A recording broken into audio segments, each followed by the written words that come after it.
이 시간 함께 보실 성경 말씀은 신약 성경 유다서는 1장밖에 없습니다. 유다서 1장 1절부터 7절까지 말씀드리겠습니다.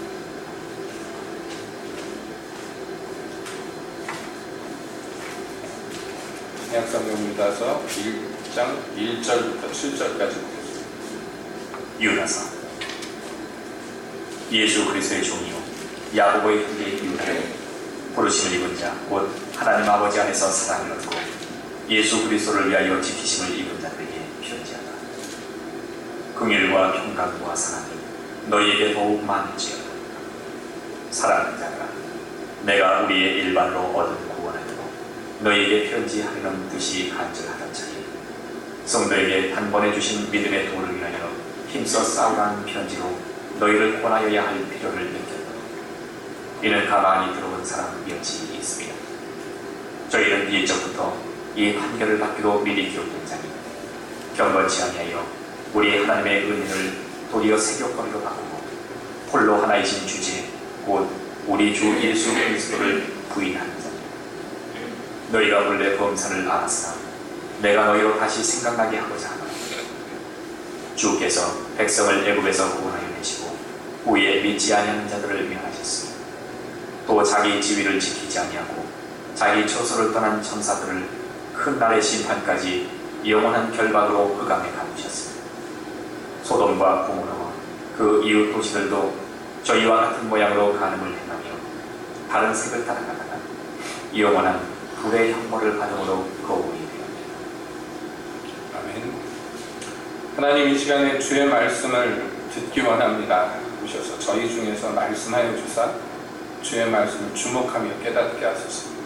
예수님의 이름으로 기도합니다. 아멘. 네, 유다서의 그 앞부분 말씀을 함께 보았습니다. 유다서 오늘 읽은 본문에 성경에도 나와 있지만 이 편지의 저자라고 얘기할 수 있는 유다는 예수님과 육체적으로 육신적으로 형제가 된 사람 중에 하나입니다. 우리가 예수님의 형제 그러면 야고보를 주로 머리에 떠올립니다. 예루살렘 교회의 주축이 되었고요. 아주 핵심 인물이 되었죠. 근데 그 야고보와 함께 예수님의 형제 중에 하나였던 유다가 지금 하나님의 종이 되어가지고 교회에 편지를 보낸 내용이 바로 오늘 읽은 이 본문의 내용입니다. 그런데 이 짧은 편지 안에는요, 이제 그 장로된 유다가 이 편지를 왜 썼는지 그 이유에 대해서 분명히 밝히고 있습니다. 3절에서 얘기하죠. 사랑하는 자들아, 내가 우리의 일반으로 얻은 구원을 들어 너희에게 편지하려는 뜻이 간절하던 차에 라고 얘기합니다. 그러니까 원래 이 유다가 어떤 편지를 쓰기를 원했는데 왜 그 편지를 쓰기를 원했었느냐 하면 구원에 대해서 뭔가 교회에게 할 말이 있었다는 것입니다. 교회, 즉 구원받은 자들을 향해서 우리가 받은 구원이 어떤 것인가, 이것을 다시 한번 확증하고 가르치기를 원했습니다. 그 편지를 써서 보내기를 원했는데 마침 이 편지를 드디어 쓰게 됐습니다. 왜냐하면 여기 나오죠. 성도에게 단번에 주신 믿음의 도를 위하여 힘써 싸우라는 편지로 너희를 권하여야 될 필요를 내가 느꼈기 때문이다. 이렇게 얘기합니다. 이것을 생각해보면 여러분, 이게 지금 이 편지를 왜 쓰게 됐는지 우리가 확실히 알게 되는데요. 기왕의 구원에 대해서 더 확실하게 가르치기를 원했던 이 유다가 세상 편지를 써야 된다는 그 어떤 필요를 급히 느낀 까닭은요, 단번에 구원을 얻는 믿음의 도에 대해서 교회에 공격이 있었다는 것이에요. 그래서 성도들로 하여금 그 공격을 맞서 싸우라고 지금 권면하려고 이 편지를 쓴다고 얘기합니다. 여러분, 이때가 초대교회 때인데도 불구하고 지금 이 구원 얻는 믿음의 도에 대해서 아주 굉장한 치열한 공격이 있었던 것을 알 수가 있습니다. 그래서 힘써 싸워야 된다고 지금 교회에게 말하고 있는 것입니다. 사실 그렇습니다. 지상의 교회가 생긴 이래로 교회는 계속해서 공격을 받아야 하는데요. 여러분, 그 공격 내용을 굳이 얘기하자면 뭐냐면 우리가 받은 구원을 어떻게든지 뺏어가려는 마귀의 괴계란 말이에요. 사람이 구원을 얻는 것, 여러분 이게 하나님의 가장 크신 뜻입니다. 이것을 위해서 예수님이 우리를 위해 십자가에 못 박혀 죽으셨죠. 피 흘려주셨죠. 이것을 무효화시키기를 원해요. 이것이 무효하게 되기를 원합니다. 마귀가 말입니다. 어떻게든지 사람의 마음을 헷갈리게 하고 혼미하게 만들어서 이 구원의 도에서 탈락하게 되기를 원합니다. 한 사람이라도, 죄인 중에 한 사람이라도 죄 중에 죽는 것을 하나님이 바라지 않으시는데 마귀는 그 반대를 바란단 말이에요. 한 사람이라도 구원받는 것을 원치 않는단 말이에요. 그래서 교회를 계속해서 공격해 왔습니다. 초대교회 때부터 지금까지, 예수님이 다시 오시는 그때까지 계속해서 공격할 것이며, 이 공격의 최종본이 무엇으로 나타나느냐면 적그리스도로 나타난단 말이에요. 그러니까 자기가 그리스도다, 나를 통해서 구원을 얻는다 하는 인물이 나타나서 온 세계 인류를 혼미케 하고 자기를 따르고 추종하게 만들 것입니다. 예수님이 척하는 인물이 나타날 것입니다. 내가 메시아다, 내가 그리스도다 하는 자가 나타날 것입니다. 그래서 사람들을 온통 자기에게로 마음을 빼앗기게 만들고, 그러므로 말미암아 궁극적으로는요, 무엇이에요? 구원에 이르지 못하게 하고 자기처럼 멸망하게 만드는 최종적인 역사가 일어날 것입니다. 여러분, 우리가 사는 이 세대도 역시 마찬가지입니다. 그러므로 교회 지도자된 유다는요, 지금 교회에게 편지를 쓰는데 이게 굉장히 급박하고 심각한 문제라고 스스로 깨닫고 느꼈기 때문에 교회에게 편지를 쓰는 거예요. 단번에 얻는 구원의 도리에 대해서 너희가 힘써 싸워야 된다. 이것을 지켜야 된다 하고 권하는 것입니다. 여러분, 지금도 마찬가지다 그랬습니다. 예, 지금 사실은 화요일에 지금 교리반 공부를 다시 특강을 합니다. 하는 이유가 똑같아요. 여기 편지에 나온 얘기랑 똑같습니다. 뭐냐면 어떻게 하든지 믿는 자들, 택함받은 자들마저도 어떻게 하든지 미혹돼서 그 구원의 도리에서 떨어져 나가게 하려고 마귀가 괴계를 싹 우는 사자와 같이 산길자를 찾아서 두루 돌아다니는 그러한 것이 현실이에요. 여기에서 우리가 힘써 싸우려면 여러분 무엇을 가지고 싸워야 됩니까? 예? 우리가 다른 것 갖고 싸울 것 없어요. 정말로 우리가 이 싸움에서 승리하기 위해서 반드시 절실하게 필요한 것들이 있는데, 바로 에베소서에서 사도 바울이 묘사한 전신 갖춥니다. 머리부터 발끝까지 무장해야 됩니다. 투구부터 해가지고 흉배, 의의 허리띠, 구원의 신발을 신고 믿음의 방패를 들고, 그 다음에 뭘로 싸워야 됩니까? 이 모든 것들이 방어하기 위해서 필요한 장비라면, 그 다음에 적을 찔러서 무찌를 수 있는 유일한 장비는 무엇이냐면 성령의 것, 곧 하나님의 말씀이다 그랬습니다. 그러므로 여기 유다 장로가 편지를 써서 보냈는데, 이 믿음의 도, 우리에게 구원을 주시는 믿음의 도에 대해서 힘써 싸워야 돼. 그러라고 편지 썼어요. 뭘로 싸울 겁니까? 뭘로? 예, 성령의 검을 가지고 이제 맞서 싸워야 돼요. 오늘의 이 시간을 통해서 우리가 말씀을 통해서 보고자 하는 내용도 역시 마찬가지입니다. 그런데 이제 유다서에서 주로 다루는 내용은 뭐냐면, 그러면 누구를 향해서 어떻게 싸워야 될 것인가, 이것을 주로 다루고 있습니다. 이 짧은 편지 안에 굉장히 농축시켜서 우리가 싸워야 될 대상에 대해서 잘 설명하고 있어요. 그러니까 명백하고 명심하여서 이 말씀들을 우리가 받아야 합니다. 여기 싸워야 될 대상을 뭐라고 표현하느냐면, 이는 가만히 들어온 사람 몇이 있음이라 라고 얘기합니다. 이 편지를 쓴 이유가 이렇다는 거예요. 유다가 뭔가 얘기를 들었습니다.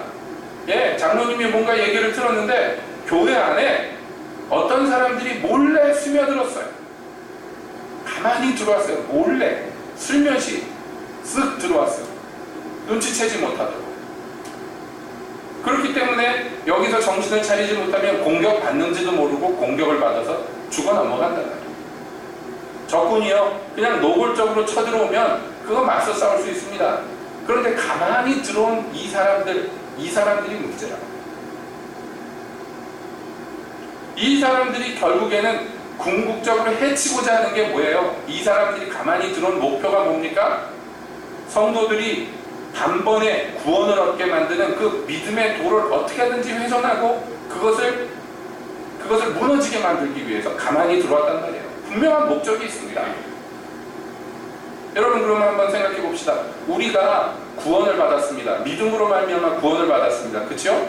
근데 유다서에서는 이 구원을 갖다가 아주 강력한 표현을 씁니다. 뭐냐면 단번에 주신 믿음의 도라고 얘기합니다. 단번에 주시는 믿음의 도. 그러니까 믿음이 있는데 이 믿음에 대해서 지금 뭐라고 설명합니까? 단번에 무슨 일을 일으키는 믿음이라고 얘기합니다.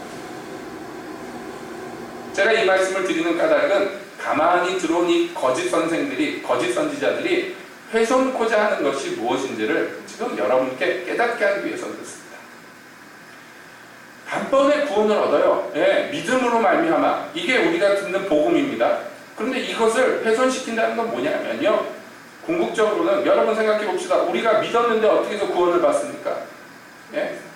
어떻게 믿었는데 단번에 구원을 받느냐 말이에요. 이게 나로부터 나오는 건 아닙니다. 전체가 다 인간에게서 나온 것이 아니라 은혜로 주시는 거예요. 선물이기 때문에 이게 단번에 가능한 것이에요. 대부분의 종교가 어떤 나름대로의 구원의 도리를 얘기하는데요, 그 구원의 도리라는 게 사실은 뭐냐면 사람이 애쓰고 힘쓰고 노력하고 하다 보면 정말로 만에 하나 천에 하나 얻어 걸리는 거란 말이에요. 구원이 참 힘듭니다. 다른 종교들 보세요. 어렵습니다. 여러분. 그렇죠? TV 같은 데서 다큐멘터리 같은 데서 보면 그런 거 나와요. 지금도 하고 있습니다. 힌두교의 여러 종파들이 나오는데요, 그 종파들에 속한 사람들, 예, 인도의 신들이 많잖아요. 그 각 신마다 구원의 도리들을 얘기를 하는데요, 별의별 구원의 도리가 다 있습니다. 어떤 사람은 못으로 가득한 침대에 누워서 평생을 지냅니다. 예, 그래야지만 이 구원의 간신이 이를지 말지 한단 말이에요. 어떤 신은요, 어떤 힌두교의 신은요, 구원을 얻으려면 1000몇백 킬로를 굴러와야 돼요. 그래서 그 순례자들이 굴러갑니다. 그것도 이렇게 앞으로 굴러가면 한 번 굴를 때 좀 많이 가잖아요. 근데 옆으로 굴러야 돼요. 옆으로. 사람이 무슨 타이어도 아니고 옆으로 굴러가지고 1000km를 넘게 간단 말이에요. 그게 보통 일이 아닙니다. 그거 지금도 하는 사람들이 있어요. 여러분 그렇게 굴러가면요, 짐을 들고 갈 수 있습니까? 그 먼 거리를? 짐이 어떻게 들고 가요? 맨몸 뚱아리로 구르기도 힘든데. 그 두세 명이 짝을 지어가지고 순례자다 그래서 그 길을 굴러갑니다. 굴러가면요, 그 사람들의 그 짐을 들고 쫓아가는 사람들이 또 있어요. 봉사자들이. 그리고요, 굴러가다가 이제 잠잘 시간이 됩니다. 밥 먹을 시간이 됩니다. 그러면 천막을 치고 거기 노숙을 하면요, 그 일대에 있는 동네 사람들이요, 먹을 거, 마실 거 이런 거 다 싸들고 와가지고 그들을 섬겨줍니다. 이 사람들은 보통 사람이에요. 우리 같은 일반인이 아니라 정말로 목숨을 걸고 신을 향해 나아가는 거룩한 사람들이기 때문에 이 사람들에게 봉사합니다. 그 순례길 동안 오랫동안 굴러가는 그 기간 동안에 그 동네 사람들이 가는 동네마다 다 대접을 하고 그래서 가는 거예요. 그런데 놀랍게도요, 그렇게 굴러가가지고요, 산꼭대기까지 굴러가서 그 신전에 도달합니다. 난리가 납니다. 그런 사람 하나만 들어와도 난리가 납니다. 여러분, 구원의 도리란 게 얼마나 어려운지 몰라요. 정말로 티끌 같은 가능성. 그렇게 해서도 구원을 얻는다는 보장이 없어요. 그런 짓을 해서도. 별짓을 다 합니다. 그래도요, 얼마나 인색한지 모릅니다. 신들이라는 게. 그래서 더 벌벌 떨면서 종로를 탈 수밖에 없어요. 그런데 우리 기독교만은 절대로 그렇지 않아요. 우리는 어떻게 합니까? 하나님이 너는 무슨 짓을 해도 불가능해 라고 이미 단정지어 얘기하십니다. 왜요? 우리가 이미 타락한 죄인입니다. 이미 하나님의 영광에 이를 가능성이 0%예요. 끝났다고 이미 먼저 선고합니다. 모든 육체가 다 심판 아래 있다고 선고합니다. 그리고 시작합니다. 그러니까 어떻게 해야 되느냐? 하나님이 순전히 당신이 가지신 호의로 우리에게 거저 주시는 거예요. 그래서 이게 단번에 구원을 얻을 수가 있는 거예요. 거저 선물로 주시기 때문에. 내가 애써가지고 뭐 턱걸이 하듯이 매달려가지고 그렇게 얻어낸 게 아니라 믿기만 하면 그냥 단번에 주신단 말이에요. 그런데 그게 어떻게 가능해졌습니까? 예수 그리스도께서 값을 대신 치러주셨기 때문에 가능해요. 우리는 거저 받았지만 사실은 이게 값을 치른 거예요. 누가 대신해서. 그게 누구냐? 예수님이란 말이에요. 그러니까 이 가만히 들어온 사람들은 궁극적으로 무엇을 훼손하는 거예요? 예수님의 그 공로를 훼손하고 하나님의 그 호의, 은혜를 훼손합니다. 어떻게든지 훼손하여서 사람들로 하여금 그 도리에서 떠나게 만들려고 합니다. 그러니까 이거 맞서 싸워야 되겠어요? 안 싸워야 되겠어요? 싸워야 됩니다. 그래서 이 절실한 필요를 느껴서 이 편지를 썼다고 지금 이야기하는 것이에요. 여러분, 이러한 공격은 예나 지금이나 마찬가지입니다. 그러니까 정신 똑바로 차려야 돼. 예수 믿는다는 게요. 그래서 여기 가만히 들어온 사람들이 있는데 이 사람들은 예적부터 이미 판결을 받기로 기록되어 있다고 얘기합니다. 이게 굉장히 큰 죄예요.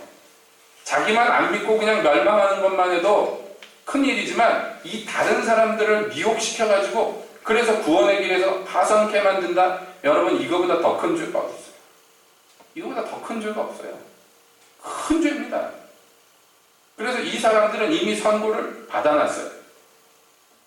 그래서 경건치 아니하여 우리 하나님의 은혜를 도리어 세교거리로 바꾼다. 이 하나님이 호의로 은혜를 베푸셔서 우리를 구원케 하시는 이 말로 표현할 수 없는 은혜를 구경거리, 재미거리, 흥미거리, 자기들 마음대로 찍고 까불고 갖고 놀 수 있는 어떤 그런 것들로 변질시킨다. 그리고 홀로 하나이신 주제, 곧 우리 주 예수 그리스도를 부인한다. 이렇게 얘기합니다. 제가 말씀드렸죠. 하나님의 은혜와 예수님이 우리를 위해서 행하신 모든 것들, 홀로 주제, 한 이분만이 구원의 통로인데 그것을 부정하고 부인하고 훼손시키는 것이 이 사람들의 목적이에요. 그러니까 이미 이 사람들은요, 심판받기로 이미 작정돼 버렸어요. 그 사람들이 교회에 몰래 들어왔습니다. 그런데 교회가 정신 차리지 못하면, 성도들이 깨어있지 못하면요, 여기 이 장단에 넘어간단 말이에요. 그러니까 지금 정신 차리라고 이 편지를 써서 보낸 것입니다. 다시 말씀드립니다. 이것이 이때만 그런 게 아니란 말이에요. 지금은 초대교회 때보다 더 많은 곳, 더 다양하게 별의별 걸로 다 닥치고 있습니다. 정신 차리지 못하면요, 자기도 모르는 새 여기 빠져들어버려요. 그러니까 우리가 유다서를 이제 좀 집중해서 함께 살필 필요가 있어요. 왜냐하면 우리가 이 권면을 지금 받아야 되거든요. 이 권고를 받아들여야 됩니다. 자, 그래서 이제 사도는 설명합니다. 뭘 설명하냐면 여기 요 가만히 들어와서 이런 짓을 저지르는 사람들, 예? 이미 심판받기로 작정된 사람들에 대해서 설명하는데, 설명의 맨 앞에 무엇을 두느냐면 예를 들어요. 예. 이런 사람들이다. 이 사람은 이런 사람들이다. 라고 세 가지 예를 들었는데, 그것이 오늘 읽은 7절까지의 내용입니다. 첫 번째 예는 무엇이냐? 5절에 이렇게 나옵니다. 너희가 본래 범사를 알았으나 내가 너희로 다시 생각나게 하고자 하노라. 이런 사람들이 어떤 사람인지 이미 성도들이 알고 있습니다. 그런데 다시 언급해서 깨닫게 하기를 원한다는 것입니다. 그래서 첫 번째 예가 누구냐 했더니, 주께서 백성을 애굽에서 구원하여 내시고 후에 믿지 아니하는 자들을 멸하셨으며, 여기 이 심판당하는 사람들의 첫 번째 예입니다. 예, 출애굽을 하였으나 구원받지 못하고 멸망당한, 심판받은 사람들이다. 이라고 그 첫 번째 예를 듭니다. 자, 이것은 굉장히 중요한데요. 여기 가만히 들어왔다 하는 이 사람들이 사실은 대부분이요, 이교도들이 아닙니다. 여러분, 우리나라도 지금 보세요. 이단들이 많잖아요. 거기 이단에 교주하던 사람들, 왕년에 교회 안 다니는 사람들 없어요. 뭐 어디가 사이비들도 있겠지만 좀 굵직굵직한 이단들을 보세요. 우리나라 이단 사이비 얘기할 때 첫손에 꼽히는 사람들, 박대선, 문선명, 여러분 왕년에 기독교 안에서요 큰 소리 치던 사람들이에요. 진짜로.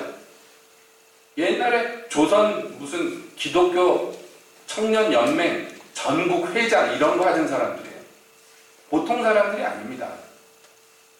여러분, 박대선 장로 같은 사람은요, 추종자들이 어마어마했어요. 기독교 내에서 처음부터 이단으로 자기를 소개하고 나온 거 아닙니다. 예, 하나님의 종으로서 나와가지고 정말 하나님의 일도 많이 했었습니다. 전에도 말씀드렸습니다마는 저희 은사 중에서 아주 연세 많으신 노 교수님이 있는데, 그분이 자기 어렸을 때 얘기합니다. 자기 청년 시절 얘기하는데, 신학생 시절에 학교에서 단체로 가가지고 그 박대선 장로 집회 가가지고 봉사하고 그랬다고 얘기를 합니다. 한강변에다가 백사장에다가 텐트 쳐놓고 큰 천막 집회할 때 전국에서 구름대같이 사람들이 몰려왔는데, 가기만 하면 죽을 사람도 살아나고 심지어 죽은 사람도 여러 살렸단 말이에요. 병든 사람 무지하게 살려냈습니다. 기적을 얼마나 많이 행했는지 몰라요. 다 예수님의 이름으로 그렇게 했습니다. 그러니까 이 사람들은 지금 어떤 사람들이라고 했냐면 원래 태생이 이방인이 아니라 원래 출애굽할 때 하나님의 그 모든 기적을 경험하고 홍해를 건너가지고 불기둥 구름기둥 가운데서 보호를 받으면서 그 광야에서 하늘의 만나를 먹었고 바위에서 나온 물을 마신 사람들이에요. 이 사람들이 하나님의 구원의 은혜를 경험하였고 하나님이 주시는 그 모든 은총을 은사들을 다 체험한 사람들이에요. 그런데 결국에는 이 사람들이 가나안 땅에 들어갔느냐? 못 들어갔어요. 왜냐하면 믿지 않았기 때문이에요. 구원에 이르는 믿음에 도달하지 못한 것이에요. 그러면 이 가만히 들어온 사람들한테 사람들이 왜 속습니까? 이 사람들이요, 외면적으로 볼 때 기독교인이 아닌 사람들이 아니란 말이에요. 아니요, 누구보다도 경건해 보이고 누구보다도 거룩해 보이고 누구보다도 능력이 있어 보이기 때문에 거기에 넘어가고 속을 수밖에 없는 것이에요. 그들의 실체를 지금 성경에서는 분명히 얘기합니다.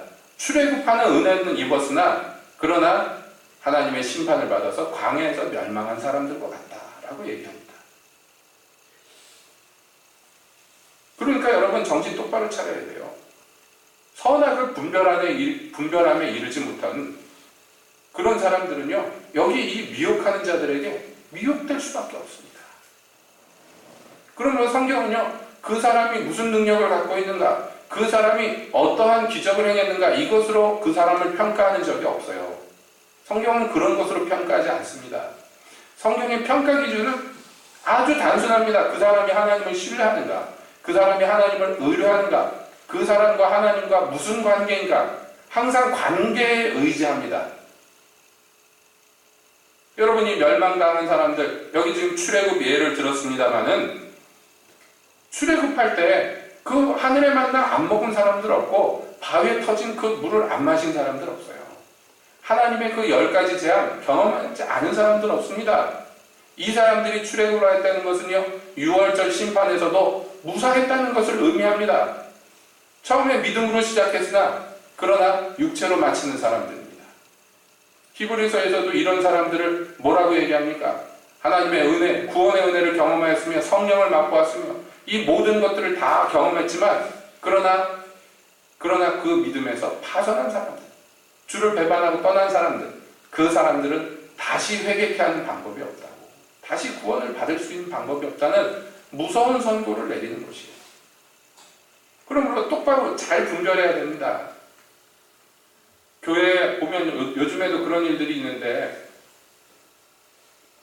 몇 년 전에 세계에서 정말 세 손가락 안에 꼽히는 그 예언자로, 선지자로 손꼽히는 수많은 기적을 이루었던 한 목사님이 아주 큰 스캔들에 휘말렸어요. 그 젊은 남자 사역자하고 동성애 관계에 있다가 그것이 들통이 나는 바람에, 여러 명하고 그런 관계에 있었다는 게 들통이 나는 바람에 아주 미국의 기독교계를 뒤집어 엎어버렸어요. 그만큼 명성이 있었기 때문입니다. 그래서 그런 사건이 나고 너무 충격을 받아가지고 미국의 기독교계에 있는 사람들이 그 목사님과 아주 친했던 사역자들에게 공격적으로 질문한 거예요. 당신들은 그 이 사실을 몰랐냐고. 그런데 놀랍게도요, 그 측근이었던 분들이, 아주 존경받는 분들이에요. 그분들도 그렇게 고백합니다. 알았다고. 우리는 이미 알았고 여러 차례 충고를 했고 그분이 다시는 그러지 않겠다고 약속을 했고 이런 것이 몇 번이나 있었대요. 그런데 그거 다 알면서 이 지경이 되도록 왜 놔뒀느냐 그랬더니 그러는 거예요. 우리가 잘못했다, 잘못 생각했다고. 왜냐하면 그분의 집회에서 많은 사람들이 구원을 받고 많은 사람들이 병을 고쳐지고 정말로 큰 기적들이 일어나는데 그의 예언하는 것들이 쪽지게같이 맞는데 하나님의 능력이 그와 함께하는 것을 보면서 자기들이 오해하는, 착각했다는 것이에요. 아, 이 사람이 이렇게 크게 쓰임받는 거 보니까 괜찮구나 하고 생각했다는 것이에요. 그래서 그것이 정말로 우리 표현대로 호미로 막을 것이 가래로 막지 못하는 지경에 이르게 된 것이라고. 우리가 잘못 생각했다고. 그 사람이 얼마나 큰 능력을 행하느냐가 그 사람의 평가 기준이 아니라는 성경의 간단한 명백한 가르침들을 우리가 짐짓 무시했었다고 회개하는 그러한 발표를 하게 되었던 것입니다. 여러분, 그렇습니다. 많은 사람들이 미혹당하는 이유는요, 실제로 눈에 뭐가 나타나기 때문입니다. 능력이 보여지기 때문입니다. 그러니까 추종하게 되고요. 그러다 보니까 그 사람의 상대적으로 볼 때 사소하게 보이는 여러 가지 문제들을 짐짓 무시하고 눈 감고 지나가게 돼버리는 것입니다. 그러나 제가 누누이 말씀드립니다. 여러분, 성경에서 얘기하는 게 우리 눈에는 별로 중요하게 안 보이고 미련하게 보일지 모릅니다만은 그거 이상이 없어요. 성경의 기준 이상이 없습니다. 어떤 사람이 막 능력을 행하는데 무례해. 그러면요, 이미 문제가 심각하다. 어떤 사람이 막 기적을 행하는데 성경의 진리하고 거리가 멀어요. 그러면요, 이거 정말 심각하게 경계해야 되는 것이죠. 왜 그렇습니까? 성경에 기준들이 있잖아요. 기준들이. 그렇기 때문에 여기 모든 구원의 은혜를 맛보았다고 해서 다 가나안 땅에 들어가는 거 아니라는 것을 명심하라는 것이에요. 이게 첫 번째 예입니다. 두 번째 예, 여기 가만히 들어온 거짓 선생들의 두 번째 예는 6절에 이렇게 나옵니다. 또 자기 지위를 지키지 아니하고 자기 처소를 떠난 천사들을 큰 날의 심판까지 영원한 결박으로 흑암에 가두셨으며, 이렇게 나옵니다. 여기 이게 누구 얘기하는 건지 아시죠? 이게 마귀와 그 졸자들을 얘기하는 것이에요. 놀랍게도 지금 사람에 대한 예를 들다가요, 천사 예를 듭니다. 예, 여러분, 하나님의 천사라는 것이요, 우리가 다 알지 못합니다만은 알고 있는 몇 가지만 하여도 뭐라고 얘기할 수가 없는 것이에요. 여러분, 천사가 나타나잖아요. 천사가 나타나면요, 천사가 뭐라고 얘기도 하고 그러지만 천사만 나타나도 성경에 보면요, 그 앞에서 사람들이 다 엎어지고 자빠지고 난리가 납니다. 그래서 때때로 사도들조차도 천사를 보고 절하려고 그러면 천사가 못하게, 나한테 절하면 경배하는 거 아니라고. 그런데 나한테 절해. 천사가 그러지 않았는데도 왜 절하려고 그럴까요? 그 정도로 압도적인 거룩이 있단 말이에요. 왜냐하면 우리 인간하고 다르게 그는 영적인 존재이며 하나님을 실제로 보고 매시고 섬기는 자들이란 말이에요. 이게 얼마나 대단합니까? 상상이 안 가죠? 여러분, 우리는 하나님 얼굴을 못 보는데 하나님이 너무 거룩해서 이 천사는 하나님 앞에서 하나님을 모시고 섬긴단 말이에요. 얼마나 큰 영광의 자리에 있는 것입니까? 얼마나 놀라운 능력이 있습니까? 예? 사람의 기준이 아니에요. 그런데 문제는 뭐냐면 이 천사들이 어떻게 됐냐면 자기 주의를 지키지 아니하고 자기 처소를 떠났다, 이렇게 묘사합니다. 이게 마귀가 타락하게 됐던 그 결정적인 죄악이죠. 하나님이 맡겨주신 지위가 있어요. 그거 지금 굉장히 영광스럽다고 말씀드렸어요. 근데 그 지위에 만족하지 못합니다. 여러분, 마귀는요, 원래 이 루시퍼는요, 천사장이에요. 천사들 중에서도 가장 높은 자리에 앉은 가장 영광스러운 천사입니다. 그런데 그가 그것으로 만족하지 못하고 하나님 자리에 앉고 싶다고 생각했어요. 하나님의 보좌에 자기가 앉으려고 했습니다. 그래서 맡겨주신 사명 팽개치고 제 임의대로 움직였어요. 그래서 그것이 심판의 결과를 낳게 됩니다. 그래서 마지막 날 심판을 위해서 영원한 결박으로 흑암에 가두었다, 이렇게 그들이 받는 선고에 대해서 얘기합니다. 여러분, 이것이 마귀의 현재 상태예요. 이미 심판을 받았고 결박되어 있는 거예요. 원래 하나님이 창조할 때 만들어주셨던 그 모든 영광을 빼앗기고 모든 피조물들 중에서 가장 비참한, 가장 더러운, 가장 낮은 그런 자리로 떨어져 버렸어요. 흑암에 빠졌고 무저갱에 갇혀버렸습니다. 이게 마귀와 그 졸자들의 행태예요. 이들이 하는 거 지금 뭐밖에 없어요? 사람을 죽이고 해치는 것밖에 없어요. 하나님을 향해서 이를 갈아붙이는 것밖에 없습니다. 왜냐하면 자기들에겐 소망이 없다는 걸 알기 때문에, 이미 끝장났다는 것을 알기 때문입니다. 너무 비참하죠? 여기 가만히 들어온 사람들에 대한 예가, 이런 무시무시한 예가 나옵니다. 여러분, 어떤 사람이요, 천사와 같은 빛을 발해도 마귀도 자기를 광명의 천사로 위장한다고 그랬죠. 많은 사람들이 속는 이유가 무엇입니까? 예, 초대에 말씀드린 대로 적그리스도가 나타났을 때 많은 사람들이 왜 그에게 경배하게 됩니까? 그가 마치 하나님처럼, 마치 예수님처럼 놀라운 영광을 보여줄 거기 때문입니다. 빛이 날 거예요. 가짜 빛이 광명의 천사로 자기를 위장한다. 가짜 빛이 나옵니다. 가짜 빛이. 여러분, 이 사람들이 이런 존재들이라고 얘기해요. 그러나 실제는 뭐야? 실제는 그 속은요, 이미 심판을 받았고, 이미 쇠사슬에 묶였고, 이미 흑암에 던져진, 심판받기로 이미 기록이 되어버린 그런 존재들이에요. 여기 일관된 것들을 보여줍니다. 출애굽했던 그 영광이 있느냐, 과거의 전적이 있느냐, 지금 현재 마치 광명의 천사처럼 빛이 나오느냐, 능력이, 영광이 드러나고 있느냐, 이런 것들도 판단 기준이 아니라는 거예요. 평가 기준이 아니라는 것입니다. 그런 존재들조차도 심판받고 버려졌다는 것을 지금 성경은 분명하게 얘기합니다. 그리고 세 번째 예는 누구냐? 세 번째 예는 소돔과 고모라와 그 주변의 도시들을 지금 예로 듭니다. 이들은 뭘 했느냐? 간음을 행하여 다른 색을 따라가다가 영원한 불의 형벌을 받음으로 거울이 되었다. 이렇게 얘기합니다. 이들이 심판을 받았던 성경의 전체에 나오는 심판을 받은 자들 중에서 아주 순위로 꼽자면 1순위로 꼽히는 게 소돔과 고모라입니다. 그렇죠? 그런데 왜 그렇게 되었느냐 했더니 이들이 간음을 행해서 다른 색을 쫓아갔다 이렇게 나오는데 한 실례로 보자면 그렇습니다. 하나님이 심판하려고 천사 둘을 갖다가 소돔과 고모라에 보냈는데 롯이 그것을 성문에서 보고요. 그를 이끌어가지고 자기 집에 데리고 들어왔습니다. 영접했습니다. 그랬더니 그날 저녁에요.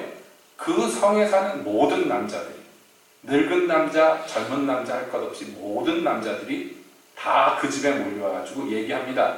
오늘 들어온 그 두 사람을 내놔라. 우리가 강간하겠다. 그렇게 얘기합니다. 우리말 성경엔 점잖게 번역해서 우리가 상관하리라 이렇게 번역했는데 이 원어로 보면 우리가 강간을 좀 해야 되겠으니 그 두 명을 내놔라 그렇게 얘기합니다. 여러분 정말 무지막지하죠. 전무후무하죠. 오늘날에 이런 동네가 어떤 도시가 이런 도시가 있다고 생각해 보세요. 여러분 이게 말이나 되는 얘기입니까? 굉장히 비현실적이죠. 그런데 실제로 그랬단 말이에요. 그러니까 롯이 그것을 맞고선요 자기 딸들, 아직 처녀인 딸들을 내어줄 테니까 이 사람들을 놔두라고 그러는데도요 들은 척을 안 해요. 내놓으라는 거예요. 그 안에 이 동성애가 얼마나 지독했는지를 보여주는 대표적인 사례. 어떻게 하면, 어떻게 평소에 살았으면 이 지경이 되었을까? 그 오죽했으면 은혜와 사랑이 넘치는 하나님께서 친히 심판하려고 이 땅에 내려오실 정도로 악이 관영했을까? 그걸 보여주는 것이에요.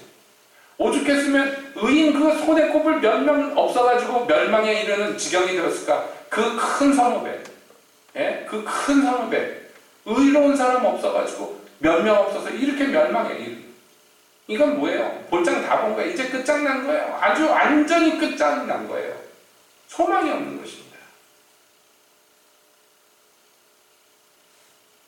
여러분 그럼에도 불구하고 소돔과 고모라를 뭐라고 얘기했느냐면 그 당시에 에덴 동산 같았다 이렇게 얘기합니다.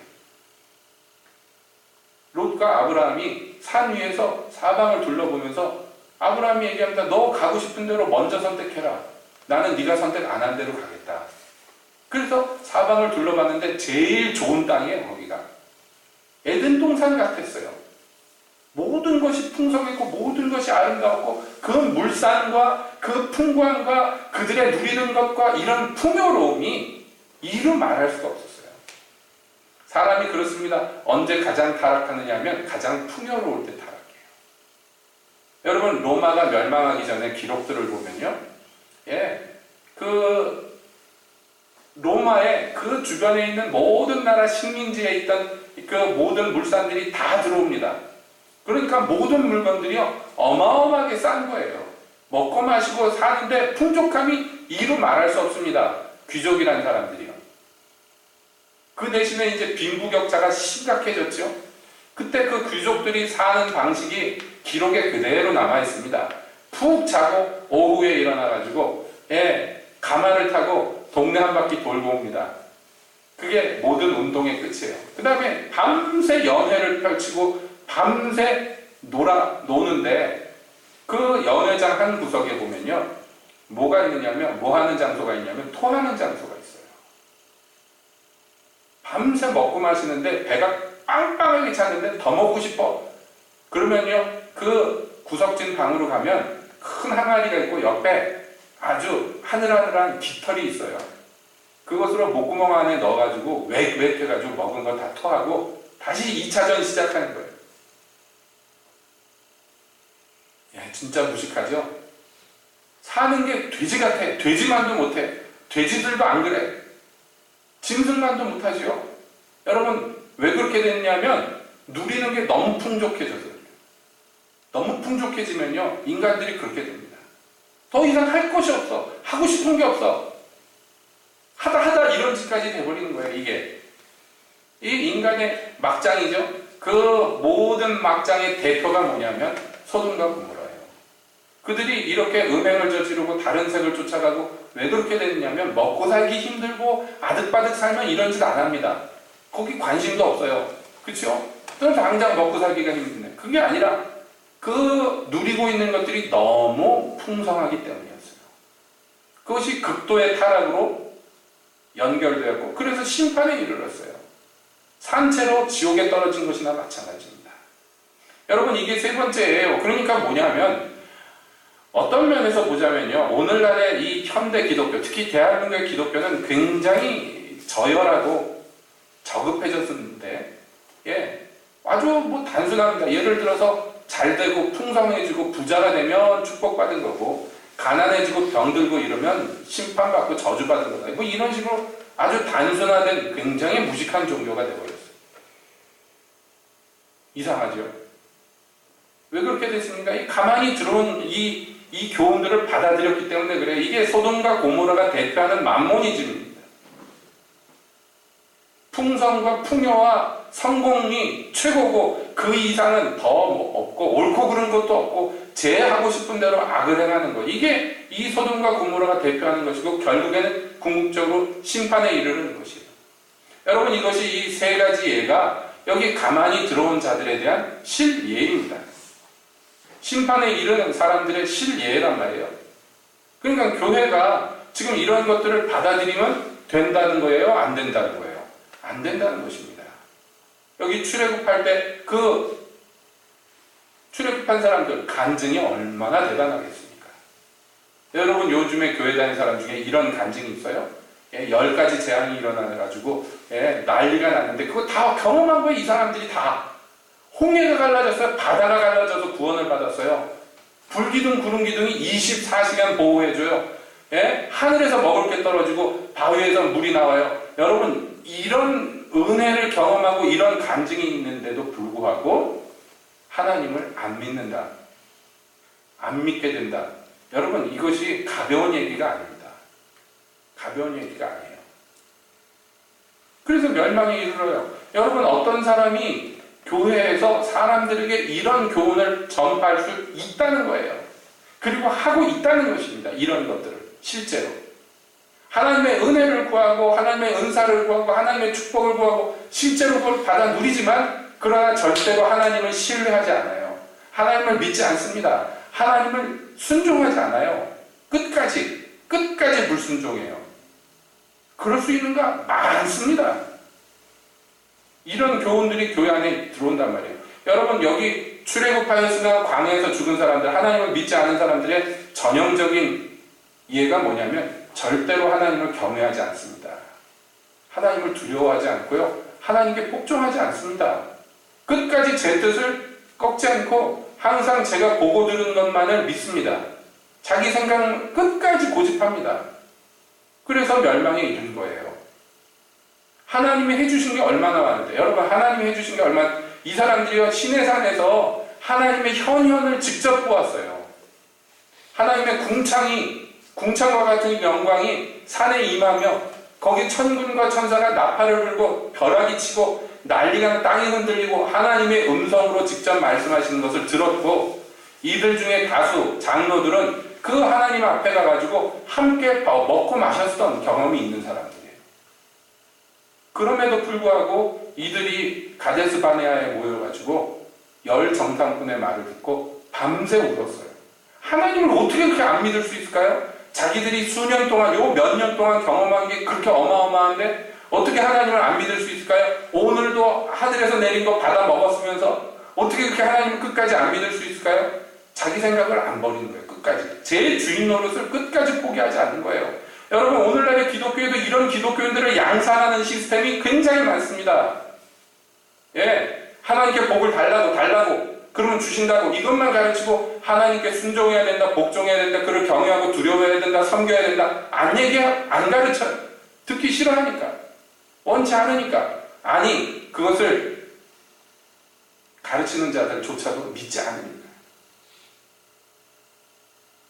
그래서 어떻게 돼요? 멸망합니다. 모든 것 다 받아 누리면 뭐해요? 가나안 땅에 실제 못 들어가는데, 광야에서 죽는데.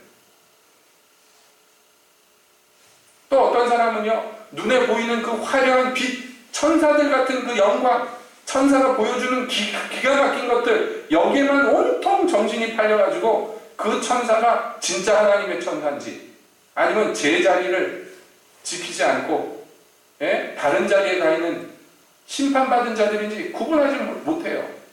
많은 그 능력의 종이라고 불리는 사람들이요, 말년에 비참하게 죽는 것이, 여러분, 멀리 갈 것도 없이 20세기, 21세기에 들어와서 수도 없었습니다.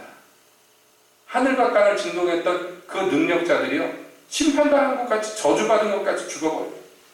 왜 그럴까요? 무엇 때문일까요? 그들이 자기 믿음의 분수를 지났기 때문에. 여기 마귀같이 하나님이 맡기신 사명이 있어요. 그것만 감당하려고 해도 인생이 부족하고 힘이 딸리는데 다른 자리를 넘봅니다. 자기에게 맡겨주지 않은 위치에 올라가려고 합니다. 하나님의 자리에 앉으려고 합니다. 손에 능력이 있는데 그걸 제 마음대로 쓰면 그게 하나님이지 뭐예요. 아까 박대선의 예를 들었습니다마는, 여러분, 처음에 하나님의 종으로 하나님의 능력을 사용해서 그 많은 기적을 행했던 박대선이 자기가 추종받고 추앙받고 사람들이 자기를 찬양하도록 만들더니 결국에는 자기가 하나님이라고 주장하기 시작해요. 종교를 새로 만들어냈잖아요. 그게 천부교입니다. 제가 하나님 아버지라고 그렇게 주장하기 시작합니다. 심판당해서 죽어버렸어요. 죽었는데 땅에도 안 묻고 추종자들이 살아나리라고 믿고 기다렸어요. 다 썩어가지고 묻었는데요, 아직도 부활을 하리라고 믿고 기다리는 사람들이 있다는 얘기를 들었어요. 죽은 지 한참 됐잖아요. 그 얼마나 무지하고 미련입니다. 광명의 천사에 미혹돼가지고 그 영광의 빛에 눈이 멀어서 추종하는 사람들, 여러분, 그렇게 되면 안 된다고 지금 유다서에서 강력하게 얘기하는 거예요. 정신 차리라고, 힘써 싸우라고 그렇게 얘기하는 것입니다. 그러므로 이 세상 임금은요, 어떻게든지 사람의 마음을 혼미케 해서 하나님의 교훈을 받지 못하게 하려고 합니다. 저는 교회 안에서 그런 사람들을 무수히 많이 만났는데요, 특징이 있어요. 뭐냐면 성경 말씀에서 이랬다 그러면 코웃음 쳐요. 그런 사람들의 특징이에요. 능력을 보이라고 얘기해요. 성경 말씀 그 고리타분한 성경 구절 얘기하지 말고 실제 능력을 보여달라고 얘기합니다. 왜냐하면 모든 것의 기준이 능력이 있느냐 없느냐이기 때문에. 여러분, 교회는요, 정글이 아닙니다. 강한 놈이 약한 놈 위에 군림하는 게 아니에요. 내가 영빨이 더 세기 때문에 너는 내 말을 들어야 된다, 이런 데가 아닙니다. 교회는 약육강식의 정글이 아니에요. 오히려 영빨이 세다면 더 겸비하여 종노릇 하겠지요. 그렇죠? 근데 이상하게 이게 뒤집혀가지고 내가 능력이 세니까 너는 내 밑에서 내 말 들어야 된다. 여러분, 이건 벌써 병든 것이고 잘못된 것이에요. 그거는 마귀나 하는 짓입니다. 그렇죠? 그래가지고요, 성경 말씀에 이랬다 그러면 코웃음 칩니다. 아우, 고리타분하다고. 그거 누가 모르냐고. 그러지 말고 능력을 보이라고 막 떠듭니다. 능력도 없는 게 성경 구절 가지고 이런 얘기하고 저런 얘기한다고 이렇게 얘기합니다. 얼마나 무지합니까? 여러분, 그 사람들 유혹에 넘어가면 안 된다고 얘기해요. 정신 차려야 돼요. 그리고 세 번째, 소돔과 고모라. 풍족하고 풍성한 것이 전부라고 해요. 그리고 절대로 자기의 마음대로 삽니다. 제 마음대로 삽니다. 그래서 결국에는 이 모든 것들이요, 큰 심판을 받게 됩니다. 이것이 거울이 되었다라고 7장에서 결론을 내립니다. 거울이 되었다. 이건 뭐예요? 지금 이 거울에 비춰보라는 거예요. 예, 지금 비추고 있는 거울이 되었다는 것이에요. 옳고 그름을 판단할 수 있고 이 사람이 가만히 들어온 거짓 선생인지 아닌지 하나님의 종인지 판단할 수 있는 거울이 지금 성경에 다 있다는 것이에요. 성경의 세 가지 예를 들어서 거울이라고 얘기하는 거 여러분 가볍게 생각하면 안 됩니다. 이거 비춰보는 것이에요. 그런데 이 교훈을 듣고 돌아가서 잊어버리는 사람들은 거울로 제 얼굴을 보고 돌아가서 제 얼굴을 잊어버리는 사람과 똑같다고 얘기합니다. 그런데 이렇게 거울이 명백하게 자기의 모습을 비춰주는데 오늘 읽지는 않았으나 그런데 8절부터 나오는 게 그거예요. 그러한데 그럼에도 불구하고 이 꿈꾸는 사람들은 절대로 여기 자기를 비춰보지 않는다. 그게 이 경고입니다. 앞으로 우리가 더 살펴보겠습니다만은 여러분 오늘 유다서에서 준 이 세 가지 예만 있겠습니까만은 대표적인 이 세 가지 예만 곰곰이 묵상하여도요 가만히 들어온 거짓 교훈에 충분히 대적할 수 있습니다. 충분히 비춰볼 수 있습니다. 그러므로 정신을 차리십시오. 여러분을 약탈하려고 우는 사자와 같이 마귀는 사자와 같이 여러분을 사냥하려고 다닙니다. 거기에서 넋놓고 있으면 안 돼요. 정신 차려야 됩니다. 무장해야 됩니다. 그래서 여러분을 어떻게든지 하나님의 말씀으로 무장시키고 그래서 진리로 무장하여서 이 모든 비진리와 교묘한 변설에서 승리하고 다른 사람마저도 건져줄 수 있는 사람이 되게 하기 위해서 나름 제가 애를 씁니다. 그것이 제 받은 바 의무라고 생각하기 때문에 그렇습니다. 그러므로 여러분들 이 거저주는 은혜를 잘 받아 누리십시오. 제가 농담으로 얘기합니다만은 돈 받고 가르쳐야 되나 그런 생각도 합니다. 거저준다고 싸구려가 아니에요. 그러므로 거저주는 은혜를 가볍게 여기지 마시고 하나님의 은혜를 받아 누리십시오. 그것이 이 마지막 때에 단번에 주신 믿음의 도를 지킴에 있어서 이 믿음의 도에서 탈선하지 않게 우리를 보호하고 교회를 보호할 수 있을 것입니다. 하나님께서 깨어 경성하여 우리가 이 은혜를 누리게 되게 하시기를 간절히 소원합니다. 기도하겠습니다.